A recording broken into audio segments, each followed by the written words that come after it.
औ hello sir नै माबाया औवाया जुमुन्दा गोजा जों गोलाव साननानै दानदों जुमुन्दा गोजा मोनसेबो मोजां गैया बेयावहाय औवा बुरखायानो जुमुन्दा गोजा नै सेस फुनाय मानि फांबैसो दं जुमुन्दा गोजा दै जों बिराद मोजां मोजां दानदोंमोन खिन्थु सायख'नानै दानखांनानैसो नुयो जुमुन्दाखौ ओरैबायदि माने नै जुमुन्दायानो बांसिन गेजेर गेजेराव दं बेखौलाय बोरै बख'नो हागोन मोजाङा खम जारलालै नै जुमुन्दा गोजाल' आं गोजौ दं आरोना नै बेसेबा गोजौ दं गाखोना आङो जेंसि जेंला दा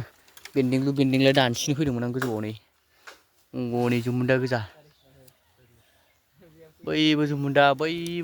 बैबो जुमुन्दा ए